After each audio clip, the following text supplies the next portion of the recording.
Oke, bismillahirrahmanirrahim. Assalamualaikum warahmatullahi wabarakatuh.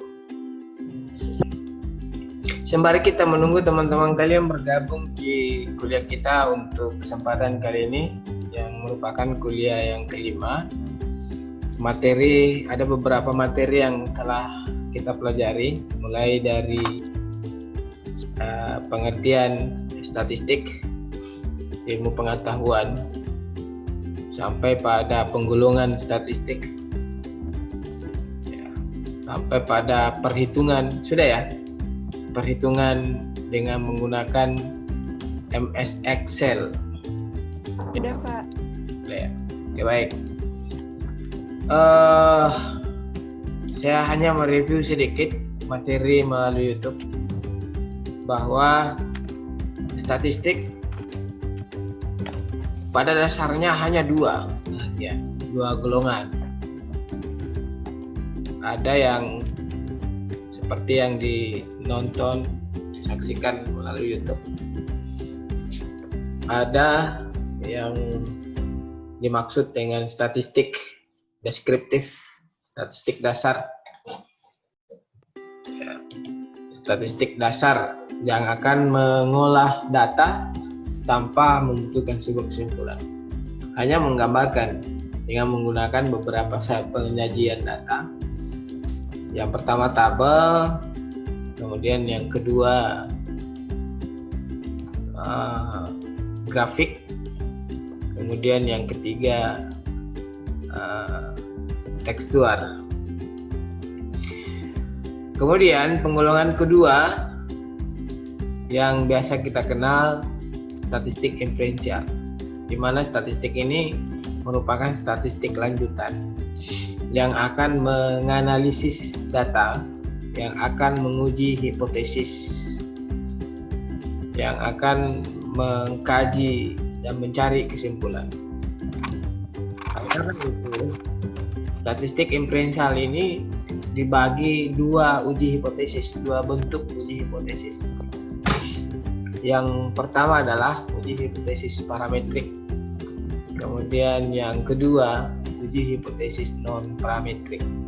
Tapi sebelum kita bahas semua itu, ada beberapa hal yang harus kita pahami bersama, bahwa untuk mempermudah kita menentukan analisis kita mau dibawa kemana, apakah mau dibawa ke analisis parametrik atau analisis hipotesis atau uji hipotesis non parametrik, maka ada dua hal yang harus kita pahami. Kalau dua hal itu kita tidak pahami, maka kita tidak bisa menentukan arah mau kemana analisis atau uji hipotesis yang akan kita gunakan. Yang pertama adalah variabel. Variabel ini ada dua macam variabel. Yang pertama adalah variabel kategorik. Kemudian yang kedua variabel numerik. Variabel kategorik ini adalah objek yang akan kita ukur, akan menghasilkan data dalam bentuk skala nominal dengan ordinal. Mungkin di YouTube juga sudah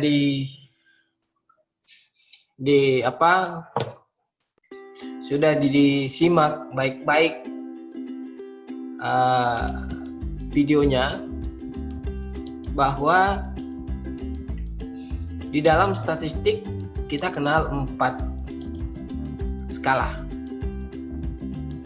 Ya, saya hanya mereview ulang ini. Yang skala pertama adalah rasio. Biasa juga kita sebut hisbah, atau angka yang berbentuk mutlak. Ya. Kemudian yang kedua, interval, yang angkanya berbentuk pecahan. Kemudian yang ketiga, ordinal. yang bentuk datanya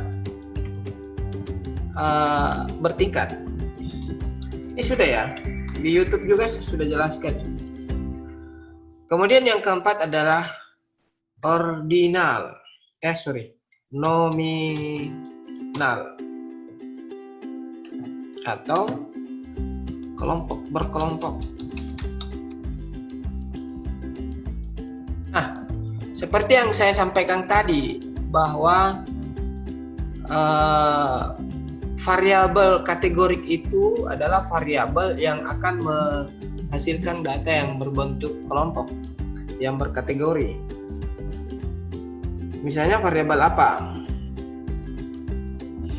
Misalnya variabel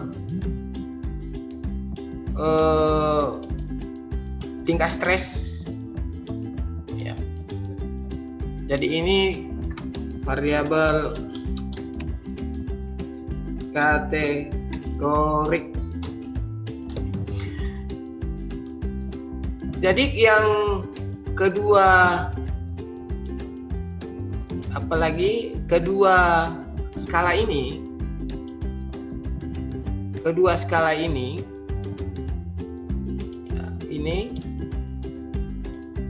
itu akan merupakan sebuah skala yang akan dihasilkan oleh variabel kategorik.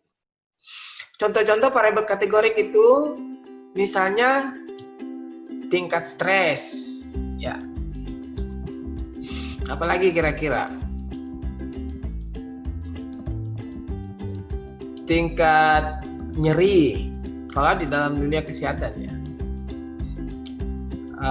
Klasifikasi kelas, misalnya. Klasifikasi tingkatan pendidikan misalnya, tingkatan terpapar atau tidak terpapar sakit. Jikalau kita mau meneliti tentang keterpaparan sebuah penyakit, maka ketika kita berbicara tentang keterpaparan atau kejadian sebuah penyakit, maka itu masuk pada variabel kategori. Ya, variabel kategorik ini. Kemudian variabel yang kedua adalah variabel numerik.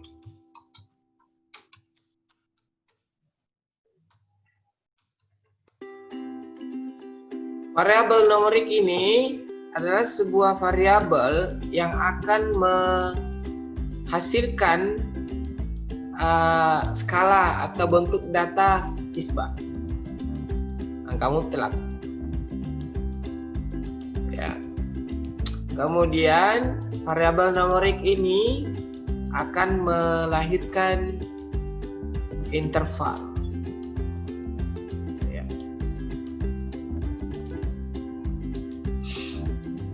Variabel-variabel yang bisa berbentuk kategorik itu adalah misalnya motivasi, minat, prestasi belajar, hasil belajar, hasil pemeriksaan tekanan darah, kadar HB, dan lain-lain sebagainya. Untuk mempermudah mengetahui apakah yang kita ukur itu masuk pada variabel numerik, itu harus mencoba untuk melihat bentuk instrumen yang kita gunakan. Biasanya kalau numerik itu menggunakan instrumen angket, misalnya, ya. Sini bisa menggunakan angket, ya. Angket ini ada beberapa macam bentuk angket. Yang pertama adalah ada namanya angket bentuk Likert.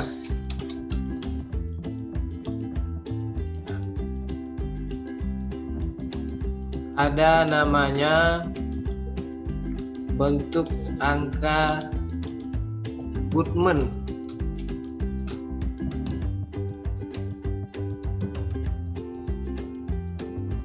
Kemudian ada namanya dimensionary inferential, ada namanya ranting skal, dan lain-lain sebagainya. Tetapi di dalam penelitian survei yang umum kita gunakan ini, skala Likert dengan skala Goodman. Ya. Kalau di dalam penelitian kita untuk survei, biasanya ini yang kita gunakan, apalagi kalau kita meneliti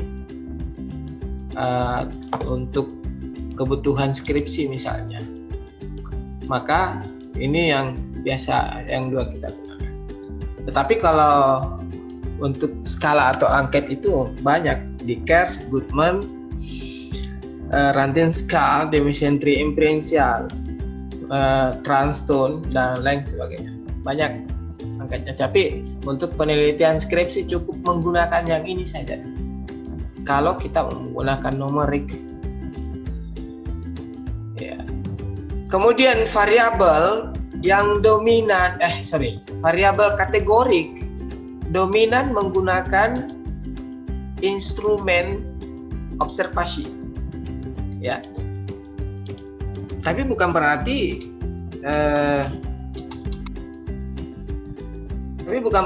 variabel kategorik ini tidak bisa menggunakan angket. Bisa menggunakan angket. Tetapi ingat, terbatas. Angketnya itu akan melahirkan sebuah skala ini yang dua. Tidak boleh lahir dari situ. Oleh karena itu, untuk memahami untuk mengetahui akan kemana uji hipotesis kita gunakan, maka dua aspek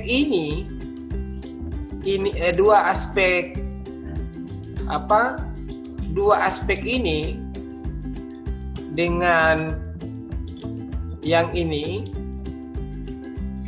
harus kita ketahui agar supaya kita bisa tentukan uji hipotesisnya apa. Kalau ini kita tidak pahami, maka kita tidak bisa menentukan uji hipotesis.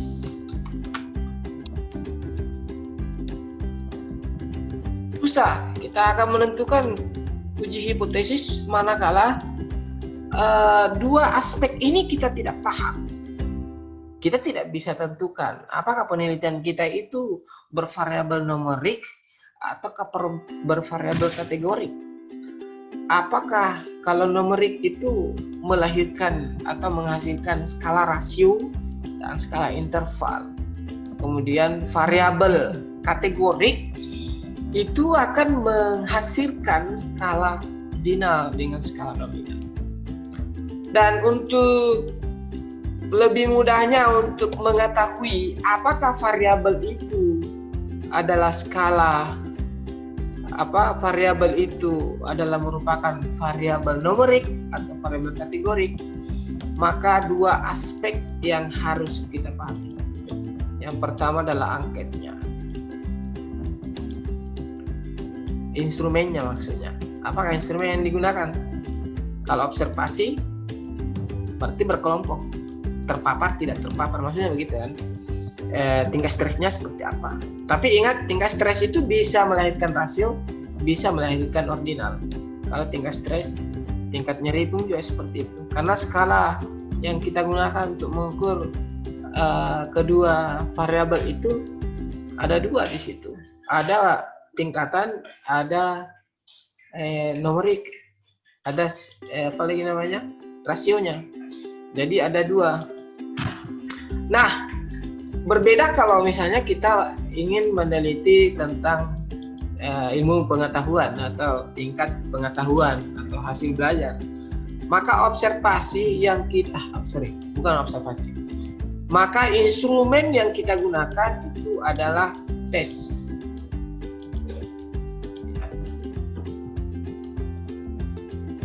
Kalau pengetahuan. Jadi kalau berbicara pengetahuan maka tes yang kita gunakan. Tetapi kalau kita berbicara tingkat pengetahuan, itu bisa juga kita gunakan alat tes. Tetapi teknik pengolahan untuk mengetahui tingkat stres yang akan melahirkan sebuah skala ordinal, ya biasa itu ada yang baik sekali, baik, cukup, kurang. Itu kan skala ordinal bertingkat kan. Bisa tes, tetapi kita harus menggunakan rumus. Nah, kalau yang ini, tes ini kita hanya menggunakan rumus berdasarkan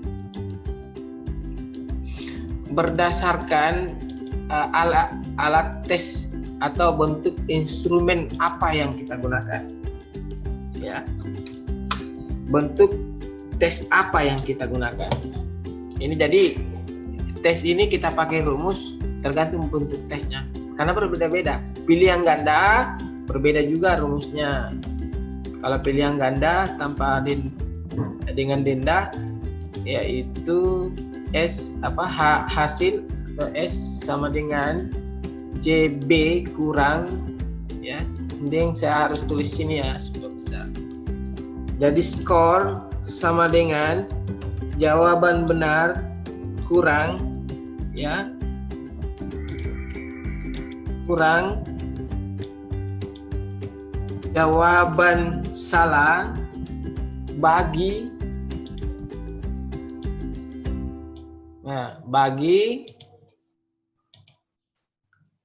N kurang 1. N ini adalah option. Pilihan ganda berapa pilihan gandanya? A, B, C, D berarti 4. Kalau A, B, C berarti 3 di sini N-nya. Ini jawaban benar berapa? Jawaban salah berapa? Kalau pilihan ganda. Tapi kalau pilihan-pilihan yang lain atau bentuk-bentuk tes yang lain, biasanya kita menggunakan rumus S sama dengan R, ya. S itu adalah skor, berapa yang benar itulah skornya, itu maksudnya, kalau misalnya tes ini. Tetapi kalau kita menggunakan tingkat pengetahuan, maka rumusnya yang kita harus gunakan adalah kategori sangat baik. Rumusnya adalah, ya, M tambah 1,5 dalam kurung standar deviasi. Ini kategorinya sangat baik kalau kita berbicara tingkat. Tetapi ini hasil dari sini sebenarnya, hasil dari ini ya, hasil dari ini,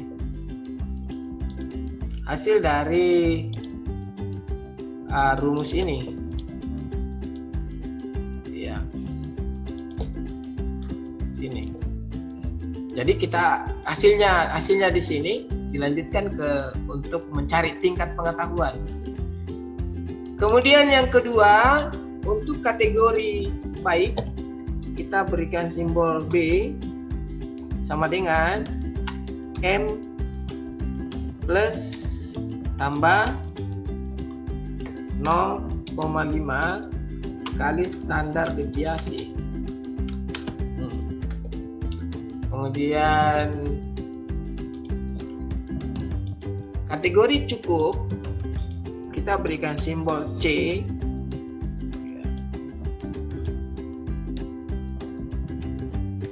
sama dengan M kurang 0,5 kali standar deviasi. Kemudian yang terakhir, kategori atau tingkatan kurang kita berikan simbol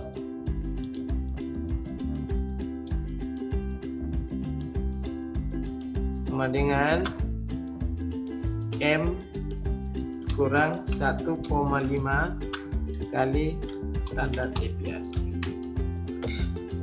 Nah, inilah contoh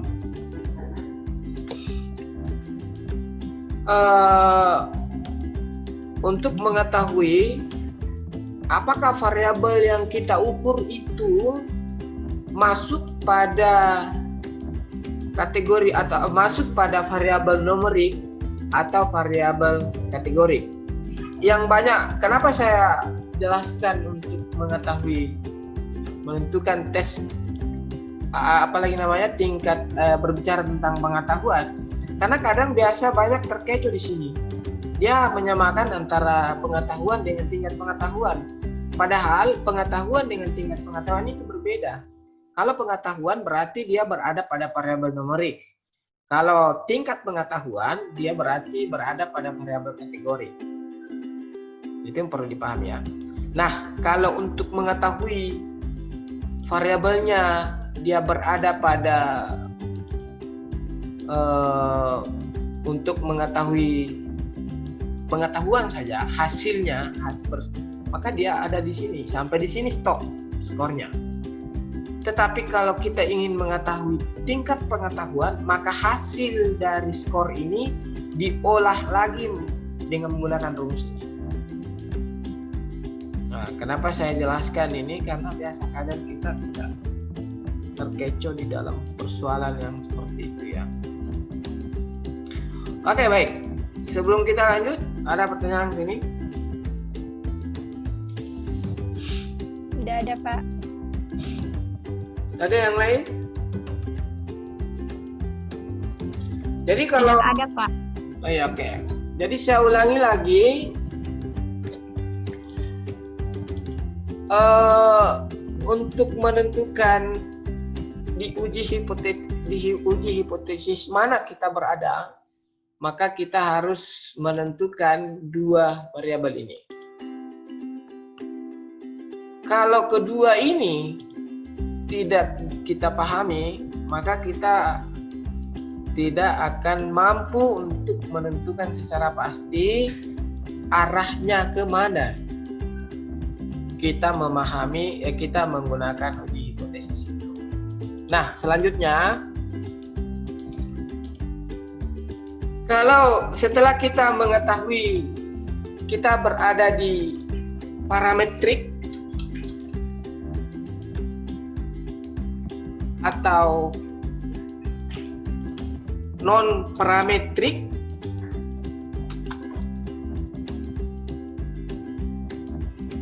maka judul skripsi lagi yang kita harus tahu. Ya.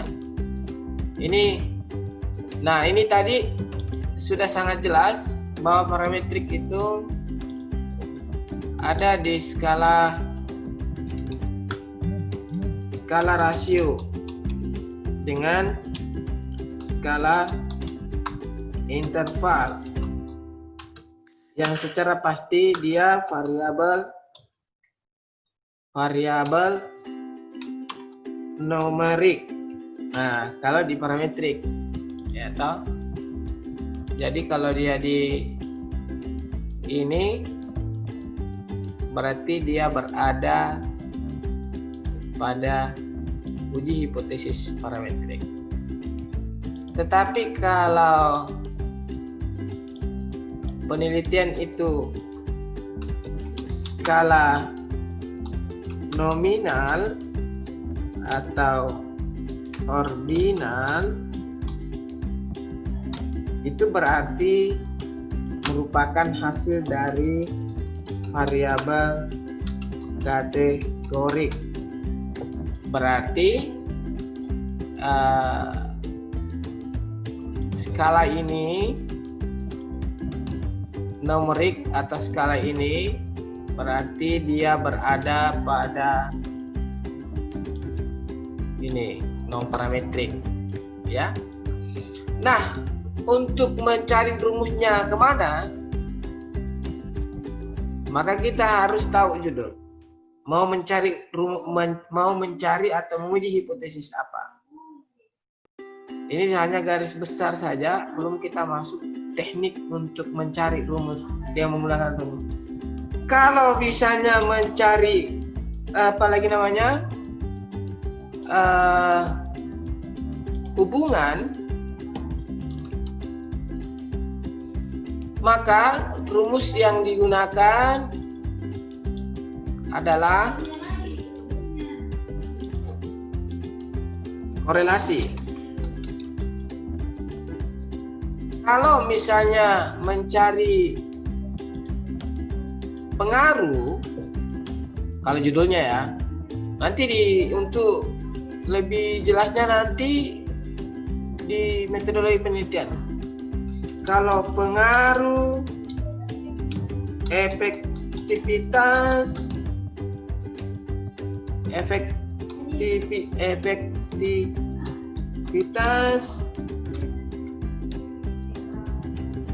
uji-uji yang lain, maka bisa kita menggunakan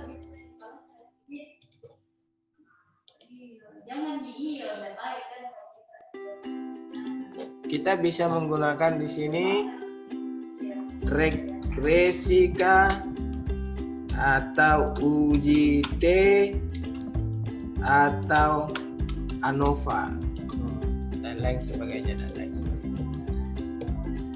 Kalau misalnya uji mencari perbandingan,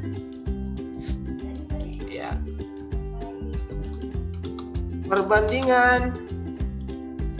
maka ujinya bisa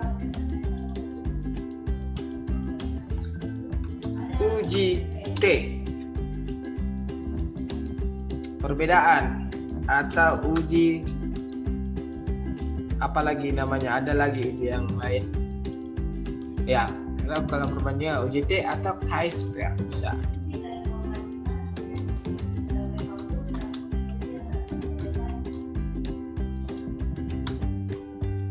Oke.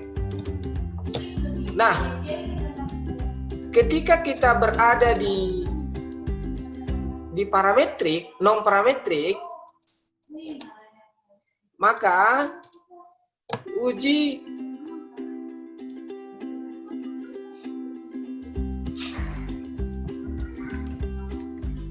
kalau kita mau mencari hubungan,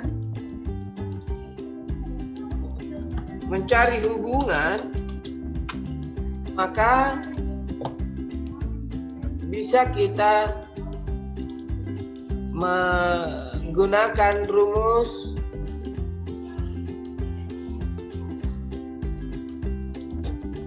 sini, bisa chi-square ya, atau korelasi Spearman-Rho dan korelasi Skandal-Tau. Kalau kita mencari perbedaan, ya,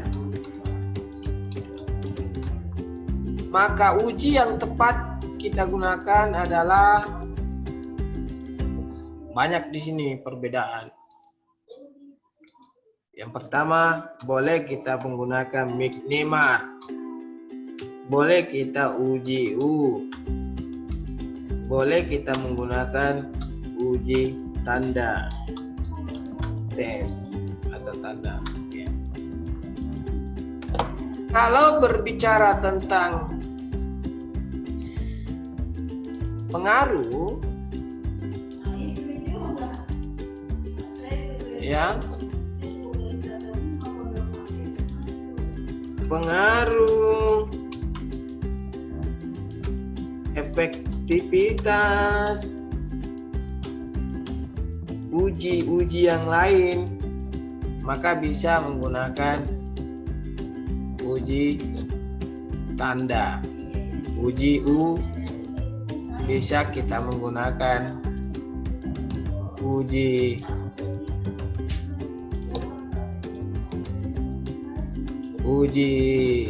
ini bisa. Ya, nanti kita belajar yang lain. Oke, ada pertanyaan yang lain sebelum kita melangkah berikutnya? Jadi nanti untuk penggunaan rumus-rumus yang seperti ini semua nanti diuji metodologi penelitian akan kita pelajari tentang bagaimana cara mencari hubungan, cari pengaruh, perbandingan di variabel numerik, variabel kategorik. Nanti kita pelajari secara detail, nanti diberikan pada saat semester 7. Oke, saya kira ini penjelasan dan kelanjutan dari penggolongan statistik yang kalian simak melalui YouTube. Dan ingat, pembahasan kita pada kesempatan kali ini pun juga bagi mahasiswa yang agak kurang bersahabat signalnya, saya kasih waktu sampai besok kumpul tugasnya dan bisa disaksikan melalui YouTube. Kemudian kita masuk pada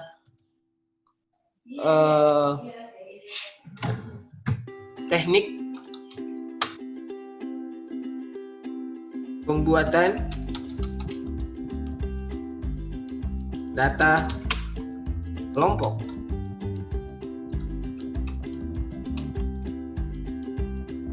Ya. Teknik pembuatan data kelompok seperti yang saya jelaskan waktu minggu lalu, bahwa data itu terbagi atas dua bentuk. Ya.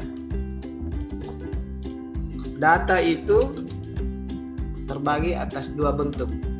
Yang pertama adalah data dalam bentuk tunggal. Kemudian yang kedua, data dalam bentuk kelompok. Ya. Data tunggal ini ada terbagi atas dua bentuk. Yang pertama adalah DT, ini akronim dari data tunggal ya. Data tunggal yang lebih satu frekuensinya. Misalnya yang data yang satu, yang lebih dari satu frekuensinya, misalnya gini, 1, 11, 22, 11, 2, 11, 22, 14, 12, 22, 13,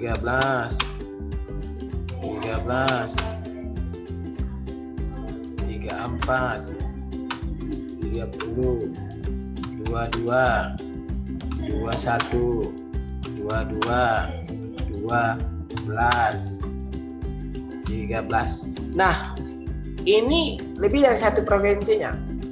Kenapa dikatakan lebih dari satu frekuensinya? Karena ada beberapa data yang double. 1, 2, ya, 3, kemudian ini 22, ya toh. Kemudian 13,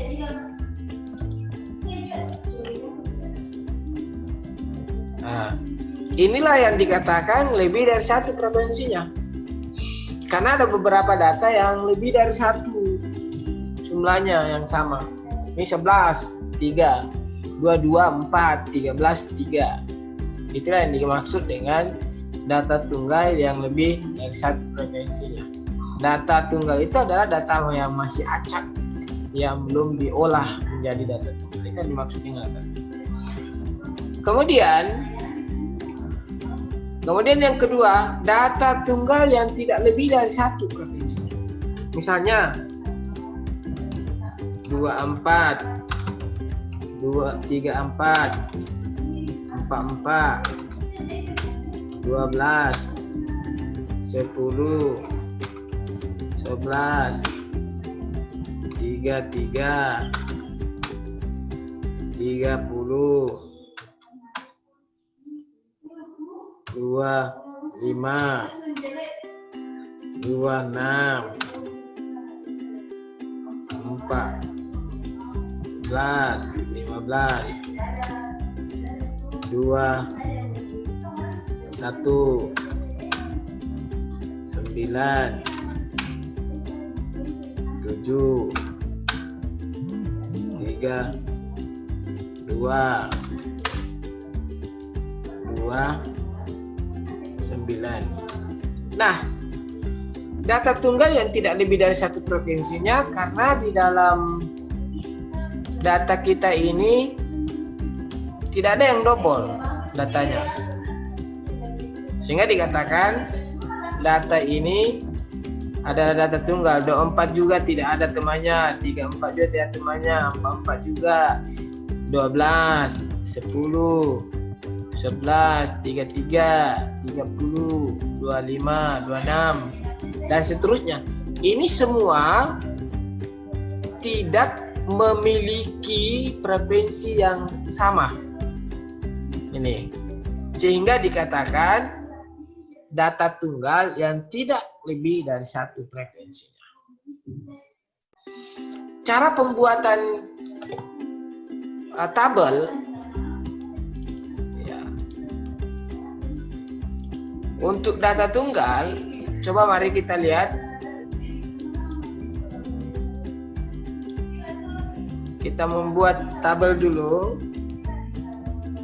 Ingat, di setiap membuat tabel harus kita menggunakan nomor. Ya. Data frekuensi.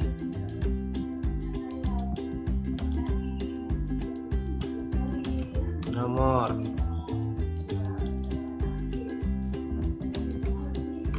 Data.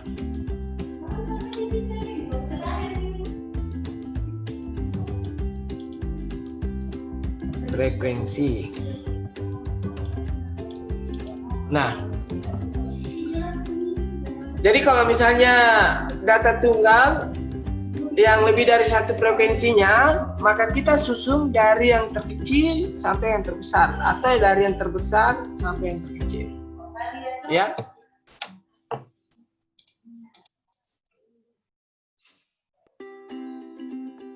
Misalnya ini. Mana data yang paling terbesar di dalam data ini?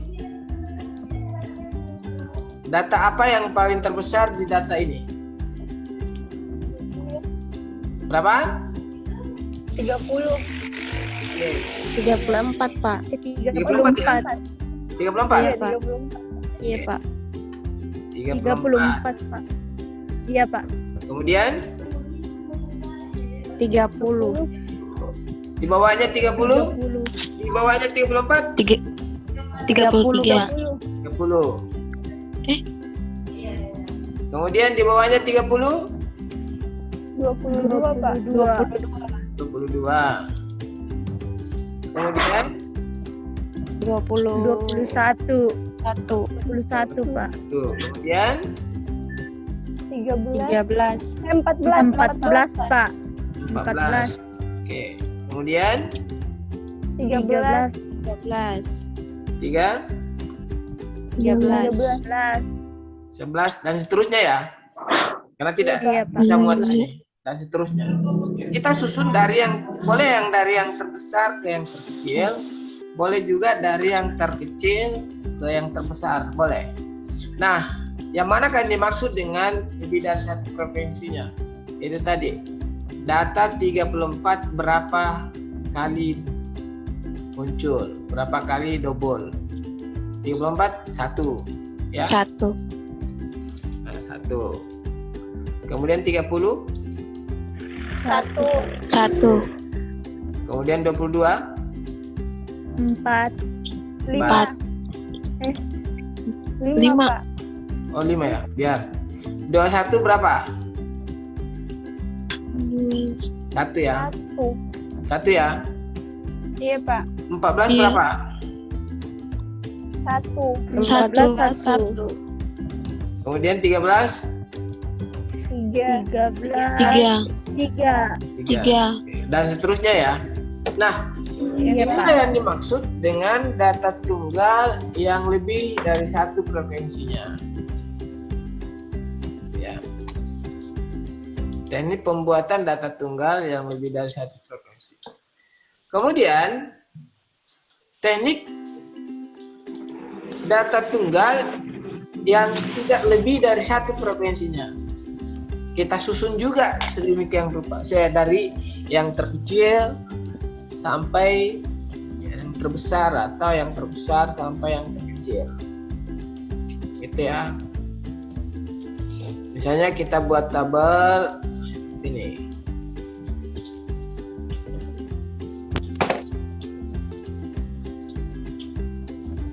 Oke.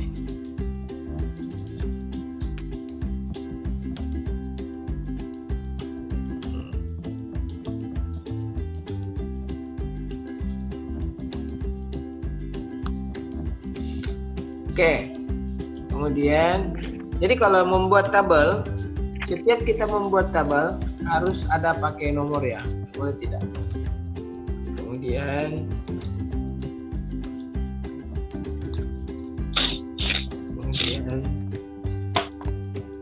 frekuensi. Oke, data yang pertama yang paling tertinggi apa? 44 ya. Iya, Pak.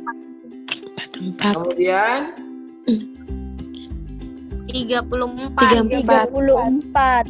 34. Kemudian 33. 3. 33. Kemudian 32. 32. Kemudian Iya, Pak. 30. Kemudian 29. 9. 29. 26 udah ada 29. 26. 26. 26. 26. 26 ya. Iya, Pak. Kak Iga. Oke, itu semua terhapus tuh. Itu semua teknik pembuatan data tunggal yang dikelompokkan. Nah, sekarang kita mencoba untuk melakukan sebuah konversi dari data tunggal menjadi data kelompok. Coba kita masukkan data dulu ya. Masih ingat dulu di YouTube teknik pembuatan data tunggal menjadi data kelompok dengan menggunakan rumus range ya. Ini data.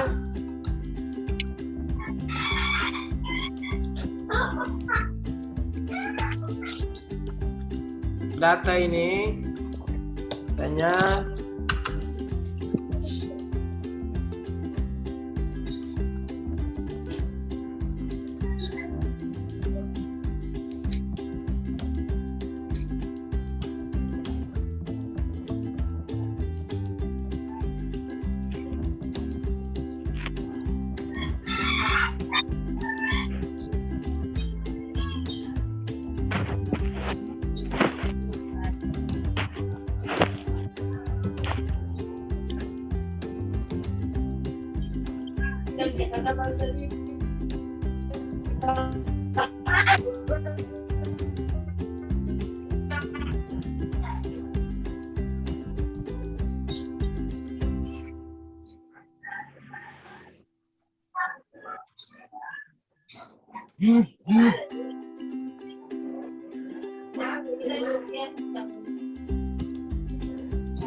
Oke, baik. Ini data sebanyak 44 40. Berapa ya? 1, 2, 3, 4, 5, 6, 7, 8. 8 kali 4. 16. Berapa? 32. 30? 32. Oke, datanya sebanyak ini. Nah, 2, Pak. data tunggal ini ya, yang pertama kita cari adalah kita harus mencari data paling tertinggi. Apa? Coba dicari data yang paling tertinggi pada data tunggal ini. 23, Pak. 23. 23 ya. 23 dikurang 10 tambah 1. Tunggu dulu ya, terlalu cepat. Data yang paling terendah 10. 10. Pak. Sudah belajar ini ya? Belum? Iya, Pak. Sudah? Yang range. Iya, Pak. Kapan? Yang waktu pertemuan penggolongan statistik, Pak. Sudah sempat dijelaskan sedikit. Oke. Nah, rumus yang kita gunakan di dalam membuat data kelompok atau mengkonversi data tunggal menjadi data kelompok adalah R sama dengan apa? H kurang L tambah 1 A kurang N tambah 1. tambah 1. A itu adalah Data paling tinggi. data yang paling tertinggi. Berapa? 23 23 kurang 10 tambah berapa? 1 sama dengan 14. 14. R sama dengan 14. 14. Oke. Kemudian kita mencari kelas dengan menggunakan rumus sama dengan ya, R, nilai R range ini ya Diper dengan I. dibagi I. ya interval berapa? Ya Allah. I ini karena nilainya ini puluhan, tidak sampai iya. ratusan, maka nilai yang kita akan cari di dalam interval itu adalah antara 1 sampai dengan 10 ya, karena nilainya hanya puluhan. Masih ingat waktu pertemuan dulu kan? Nih. Iya, Pak. Sehingga dengan demikian nilai R itu telah diketahui. Nilai R itu sama dengan berapa nilai R? 14. 11, Kak. Iya kan? Ya. Kan ini 14. Iya, Pak. Iya toh? Iya, Sehingga nilainya di sini. Ya. Kurang bagi berapa? Kita mau pilih interval dari 1 sampai berapa? Coba kita dalam membagi ini menghindari nilai yang berdesimal, yang berbentuk pecahan. Misalnya kita ambil 3 ya. 3. 14 bagi 3 berapa? Berapa? 14 bagi 3 berapa? 2,15 kan? Bukan. Berapa? 2, apa itu? 4,6. Hah? 4,6, ambil Pak. kalkulator? Hah? 4,6, 14 bagi Pak. 3. 4,6, Pak. Coba kalau 2. 7, Pak. 7. Ya? 7, 7 Pak. Pak. 7 ya? Terlalu Iya, Pak. panjang. Berarti kita coba mengambil ya.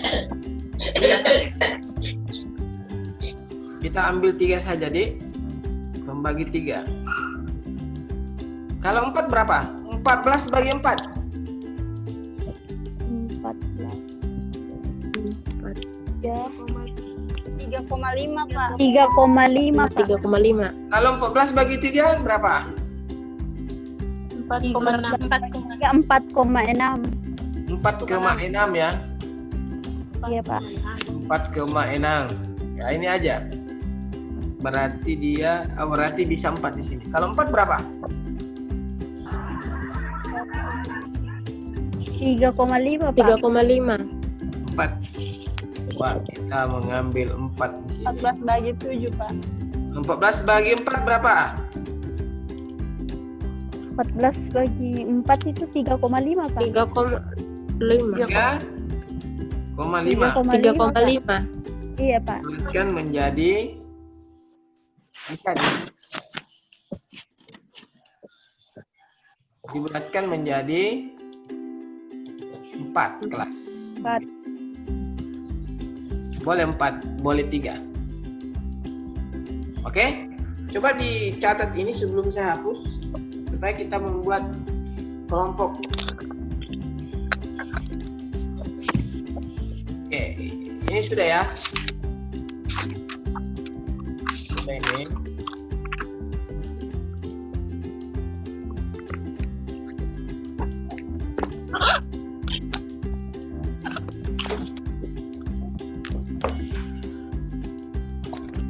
Oke, kita mencoba untuk membuat tabel.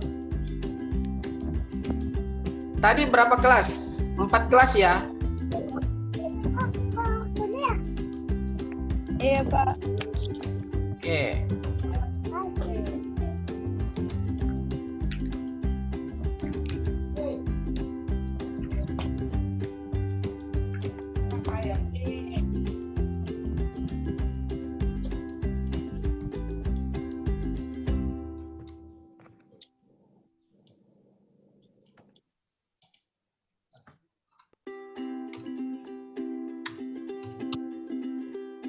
Jadi kita membuat tabel dulu. Kemudian oke. Tadi kita sudah memperoleh 4 kelas. Jadi kita tulis buat 4 kelas di sini. Ya.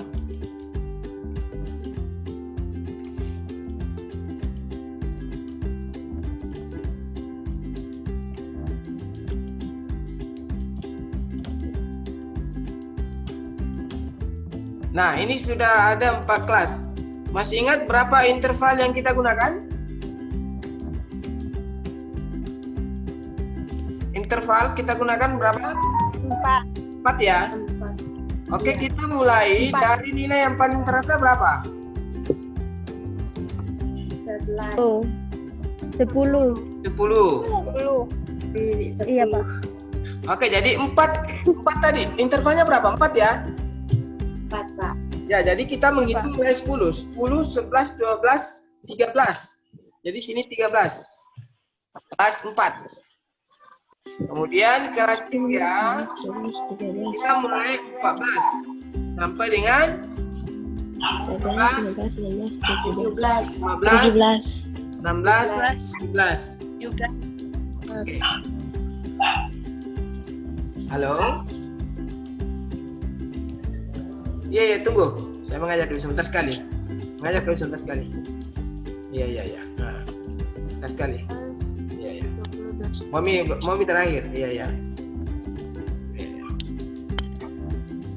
Kemudian 14. Mulai dari 18 sampai 21. 18, 19, 20, 21. 1. Kemudian di sini 22. kita menghitung sampai pada nilai yang paling tertinggi. Nilai tertinggi berapa? 23. 23. 23 ya? Oke. 22, 21, 23. Kenapa tidak cukup 1? Karena kan ini dibulatkan. Ini pengaruhnya ini dibulatkan. Ini nih. Ya. Iya, Pak. Ini. Jadi sebenarnya bisa kalau misalnya 3 kelas di sini, ini 3 kelas di situ, ini berarti ini bisa lewat lebih dari 1. Tapi berhubung karena kita bulatkan menjadi 4, ini sehingga dia kurang. Seandainya ini pas dan tidak berbentuk pecahan, maka ini akan pas. Oke? Nah, kita mengisi frekuensi. Nilai antara 22 sampai 23, berapa frekuensi kah? Coba dicari. 1, 2, 3. 1, 2, 3, 4, 5, 6, 7, 8, 9. 9, 11 kali. 1 juga ya. 10, 11, 12, lagi 12, 13, ada lagi? Berarti di sini 13 ya. 13. Kemudian kelas 2 antara 18 dengan 21. 21. Oke. Berarti 21 masuk di sini ya. Berarti di sini cuma 13. 12, Pak. 12 ya. 12. Ini 12. Kemudian ini 18 sampai 21. Kita mencoba untuk cari antara 18 21 1 nih 6, Pak. kenapa 6, 7. ini mana lagi 7. ini juga ya 2 Bawahnya lagi, Pak. 3 4 Itu 19. 5 6 mana lagi Di atasnya 19. mana lagi Di bawahnya ini, Pak. Bawahnya, Pak. mana Di bawahnya 19, Pak. Oh. Udah 20. ini ya 20 ya berarti berapa semua 7. ya 7, Pak. 7. berarti 7. Kemudian 14 dengan antara 14 dengan 17.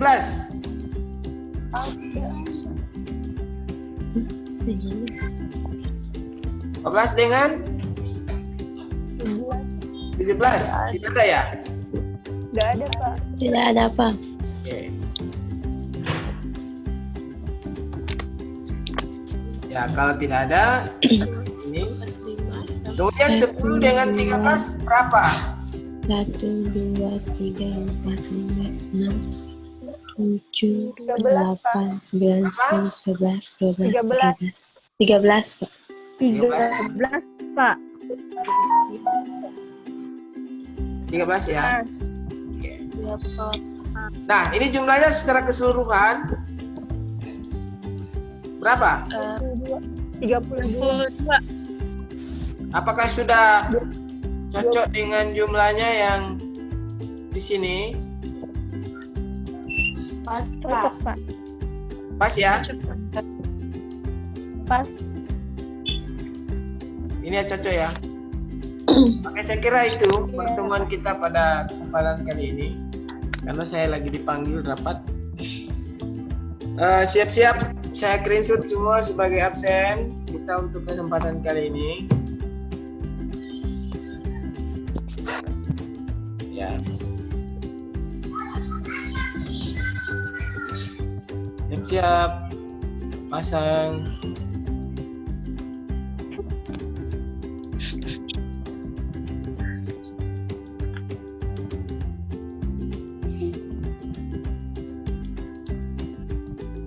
Sudah semua, sudah. Pasang-pasang wajah-wajahnya. Rahmawati coba diaktifkan. Aktifkan Rahmawati biar kau nggak mandi. Ya, biar kau tidak mandi. Kayak saya belum mandi. Sudah? Kenapa? Cepat-cepat. Kita akhiri hidup kita masing-masing. Aktifkan semua. Begitu juga. Saya screenshot ya. 1, 2, 3. Oke. Lagi. Elsa Purso, tolong diaktifkan yang tidak aktif videonya, mohon maaf. Saya anggap tidak. Ya. Oke. Saya kira cukup sekian pertemuan kita hari ini. Mohon maaf apabila ada kata-kata yang tidak sesuai dengan hati nurani kita. Kurang lebihnya mohon maaf. Tolong dijaga kesehatan, tetap social distancing, jangan kemana-mana. Yang lagi mobile tetap pakai masker dan menjaga lingkungan dan tetap menjaga kebersihan lingkungan dan diri kita masing-masing. Yang masih ada di kos seperti Ayu, ada asupan gizinya. Jangan suka minum makan super mie yang instan-instan. Kira cukup sekian. Assalamualaikum warahmatullahi wabarakatuh. Waalaikumsalam warahmatullahi wabarakatuh. Warahmatullahi Terima wabarakatuh. kasih Pak. Terima kasih. Oke. Terima kasih Pak.